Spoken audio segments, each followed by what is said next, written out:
নমস্কার বন্ধুরা, explorer Mrinal YouTube চ্যানেলে সুস্বাগতম। আমি এই মুহূর্তে স্ট্যাচু অফ ইউনিটিতে রয়েছি। চলুন আজকে আপনাদেরকে স্ট্যাচু অফ ইউনিটির যে ভিউ গ্যালারিটি রয়েছে সেই গ্যালারিটি দেখাবো। এটি স্ট্যাচু অফ ইউনিটির মেন যে এন্ট্রান্সটি রয়েছে, এন্ট্রান্সে চেকিংয়ের পর যে পোর্শনটি পড়ে সেই পোর্শনটি পড়েছে। এখানেতে ডান দিক এবং বাঁ দিক দুদিকেতে গার্ডেন এরিয়া রয়েছে, মাঝখান দিয়ে আমরা হেঁটে যাচ্ছি। শেড রয়েছে, শেডেতে লাগানো রয়েছে স্প্রিঙ্কেল দিয়ে জলীয় বাষ্প বেরিয়ে আসছে। আমি আমার পিছনেতে দেখতে পাচ্ছি স্ট্যাচু অফ ইউনিটিতে সর্দার বল্লভভাই প্যাটেলের যে স্ট্যাচুটি রয়েছে সেটি। চারিদিক সবুজে ভরা, দেখতে থাকুন, সঙ্গে থাকুন। স্ট্যাচু অফ ইউনিটি একদম সামনের অংশতে পৌঁছে গেছি। দেখতে পাচ্ছি যে সর্দার বল্লভভাই প্যাটেলের একটি মূর্তি রয়েছে। এখানেতে স্ট্যাচু অফ ইউনিটির মেন এন্ট্রিটি রয়েছে, উপরে বল্লভভাই প্যাটেলের মূর্তিটি রয়েছে। এখানেতে ডান দিকে একটি এসকেলেটর রয়েছে আর বাঁ দিকেও এসকেলেটর রয়েছে। এসকেলেটর করে উপরেতে যাওয়া যাচ্ছে। আমরা নিচে যে এন্ট্রিটি রয়েছে সেই এন্ট্রিটিতে যাচ্ছি। এখানেতে গ্যালারি রয়েছে, ভিউ গ্যালারি রয়েছে। চলুন গ্যালারিটি দেখা যাক।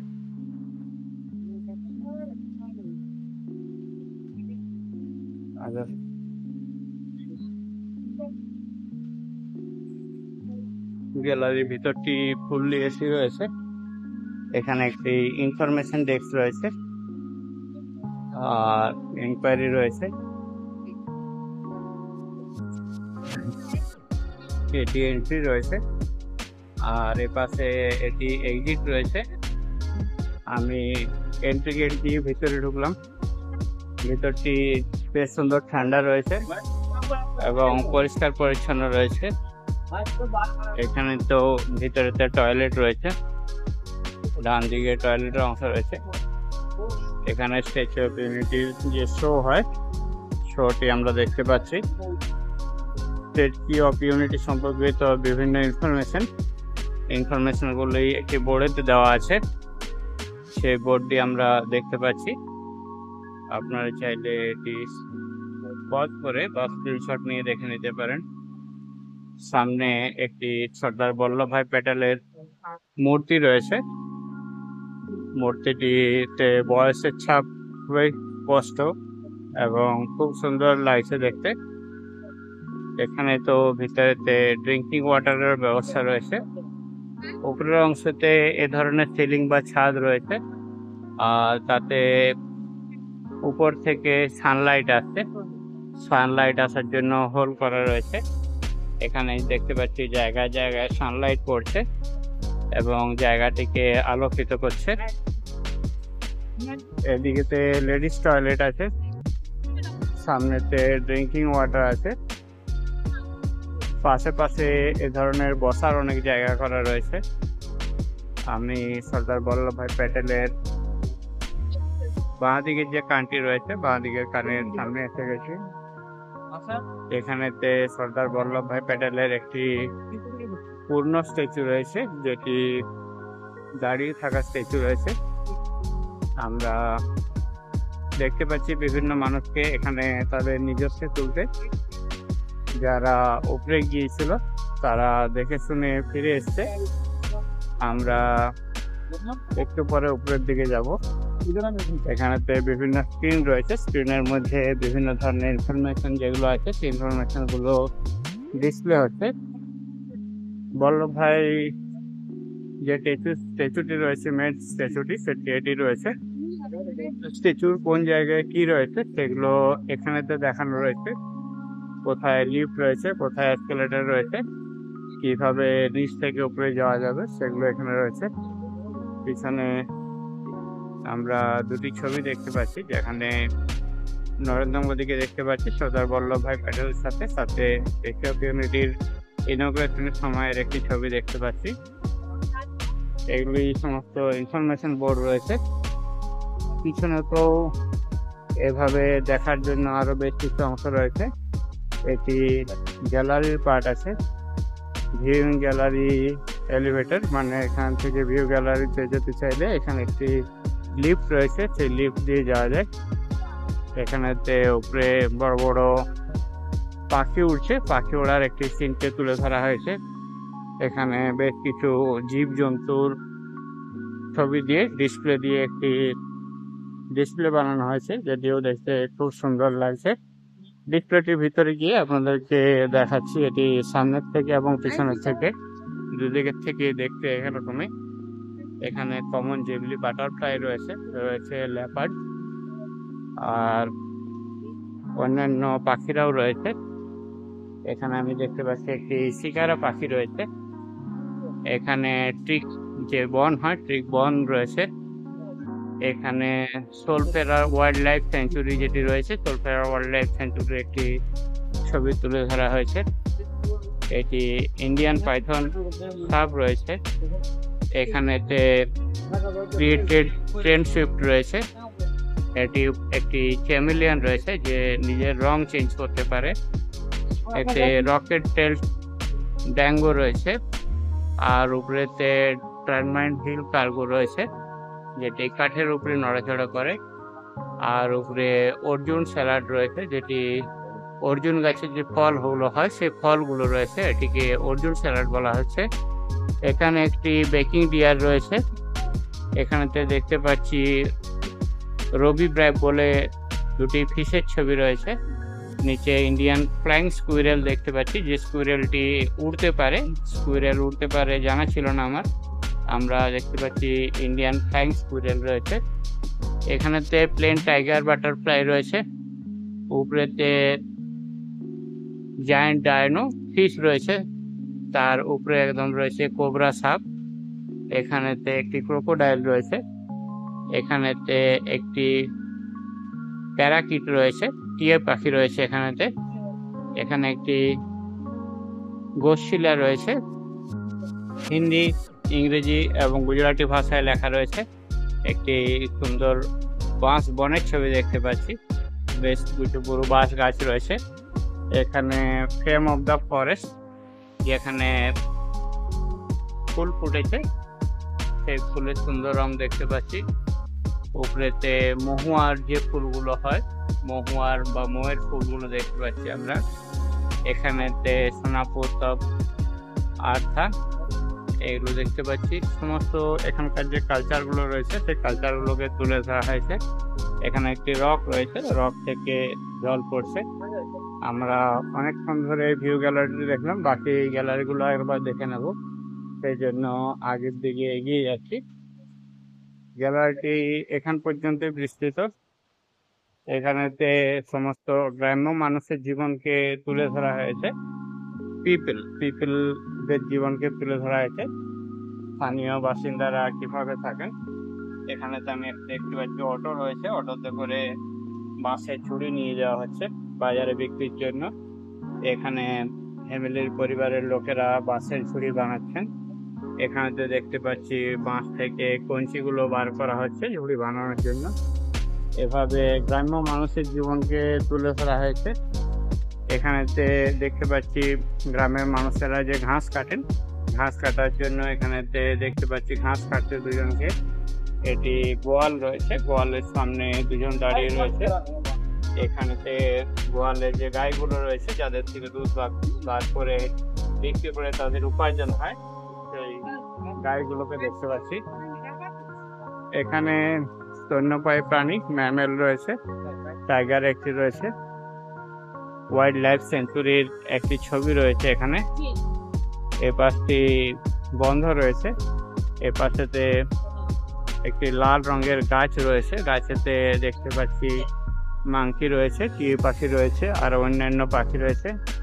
মানুষের জীবনধারাকে এখানে তুলে ধরা হয়েছে। দেখতে পাচ্ছি চাষবাসের একটি চিত্র রয়েছে। এখানেতে গ্রামের মানুষের বাঁশ দিয়ে তৈরি করা একটি ছোট্ট ঘর রয়েছে। এখানে আর একটি জীবনশৈলীকে আমরা দেখতে পাচ্ছি, যারা কটন চাষ করে তাদেরকে দেখতে পাচ্ছি এখানেতে গাছ থেকে তুলো তুলে নিয়ে আসা হচ্ছে। এখানেতে চাকি পেটাই করে চাল, আটা, গম এ সমস্ত ভাঙা হয়, এবং তাদের পরিবারের মানুষেরা এ ধরনের খাট ব্যবহার করেন এবং এরকম ধরনের ঘরে থাকেন। তারা বাজারে জিনিসগুলো নিয়ে যাওয়ার জন্য এ ধরনের গরুর গাড়ি ব্যবহার করেন। এটি একটি গ্রাম্য জীবনের ছবি। সেই গ্রাম্য জীবনের ছবিটি এখানে তুলে ধরা হয়েছে। এপাশে এভাবে অনেকগুলো জিনিস রয়েছে। গ্রামেতে যে হস্তশিল্প বা শিল্পকলাকর্ম হয় সেগুলি এখানে তুলে ধরা হয়েছে। এখানেতে দেখতে পাচ্ছি ফসল আদায়ের জন্য যেভাবে গ্রামের মানুষেরা কাজ করেন।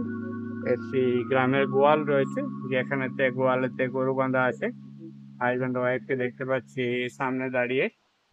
তাদের একটি পাকা ঘর রয়েছে, এটি টালির ছাদ যুক্ত। বাড়ির সমস্ত জিনিসপত্রগুলো রয়েছে, ট্রাক্টর রয়েছে, সাথে রয়েছে একটি গাই। এখানে তো দেখতে পাচ্ছি হাওয়া কলে কিভাবে ফসল থেকে যে সমস্ত ফসলের ছিবড়া অংশগুলো থাকে বা যে অংশগুলো শস্য হিসাবে থাকে না সেগুলোকে বার করার জন্য এভাবে হাওয়া কল থাকে। হাওয়া কলে করে এগুলোকে বার করে দেওয়া হয়। এভাবে অনেকগুলো ছবিকে এখানেতে তুলে ধরা হয়েছে। এইখানে তো সেই গ্রামের এই দৃশ্য দেখতে পাচ্ছি, যেখানেতে গ্রামের মানুষের ঘর এবং তাদের ব্যবহারের যে বিভিন্ন জিনিসপত্র হয় সেই জিনিসপত্রগুলো এখানেতে রয়েছে। আমরা ঘুরে দেখছি স্ট্যাচু অফ ইউনিটি।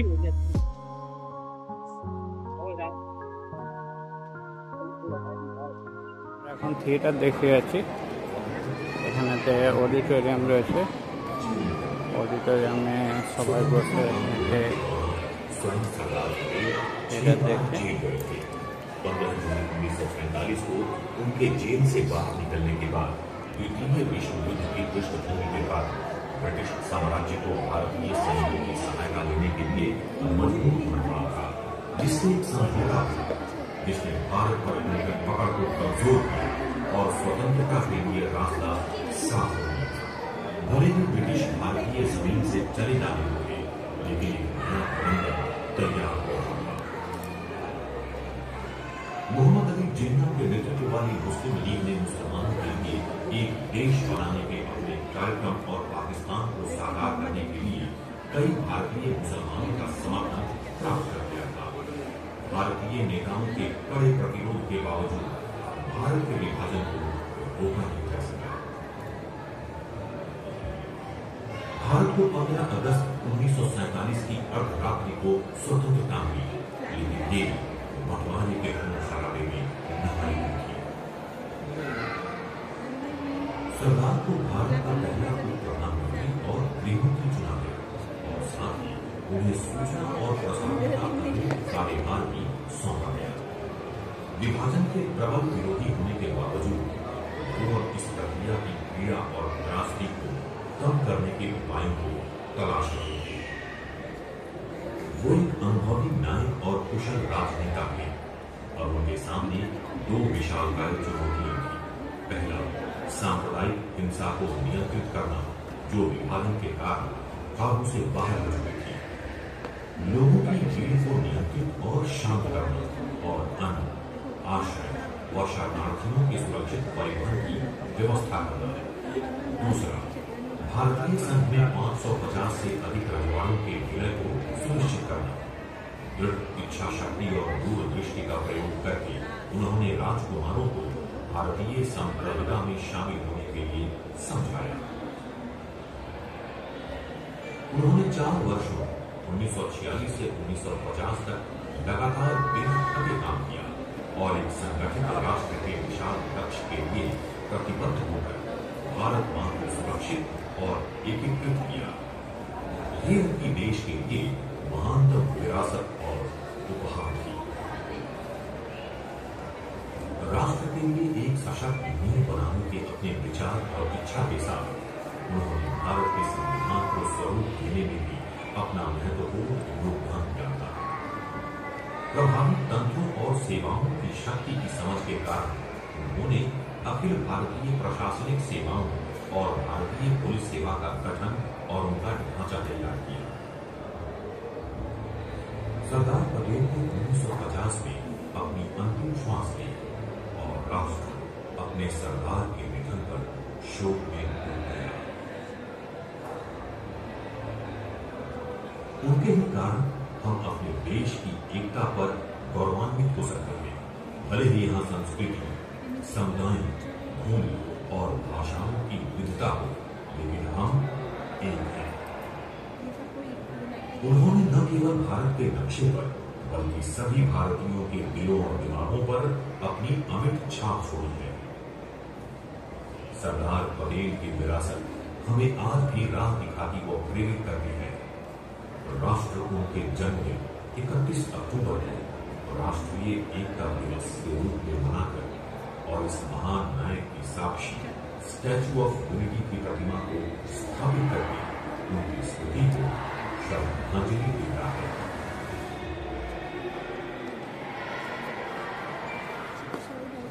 এটা ফুড কোর্ট রয়েছে। ফুড কোর্টের উপরে স্ট্যাচু অফ ইউনিটিতে রাত্রেবেলায় যে শোটি হয় সেই শোটি দেখার জন্য এখানেতে চেয়ারের ব্যবস্থা রয়েছে। যারা ভিআইপি গ্যালারিতে বসতে চায় তারা উপরে গিয়ে ওখানেতে বসে স্ট্যাচু অফ ইউনিটির লাইট অ্যান্ড শোটি দেখতে পায়। আর যারা নিচে বসতে চায় তারা নিচের এই যে চেয়ারগুলো রয়েছে নিচের চেয়ারগুলোতে বসতে পারে। এবারে নদী রয়েছে, নর্মদা নদী রয়েছে আর নদীর ওই পারেতে পাহাড় রয়েছে। আর এখানেতে স্ট্যাচু অফ ইউনিটিতে যে লাইট শোটি হয় লাইট শোটি এখান থেকে দেখতে পাওয়া যায়। আমরা এই রাস্তাটি দিয়ে গিয়েছিলাম, এই রাস্তাটি দিয়ে ঘুরে এলাম। এখানেতে দেখতে পাচ্ছি ফুড কোর্ট রয়েছে। স্ট্যাচু অফ ইউনিটির যে ফুড কোর্ট রয়েছে সেটি এখানে রয়েছে। এখানে যে খাবার দাবার যারা এখানে সংগ্রহ করে খেতে চান তারা অবশ্যই এখানে গিয়ে খাবার দাবার খেতে পারেন। খাবার দাবার অনেক বেশি কস্টলি রয়েছে। আমরা সামনে বেশ কিছু খাবারের ওপেন স্টল রয়েছে, সেই স্টলগুলোতে গিয়ে খাবার খাবো। এখানেতে দেখতে পাচ্ছি ভিতরে সমস্ত জায়গাগুলি ফাঁকাই রয়েছে।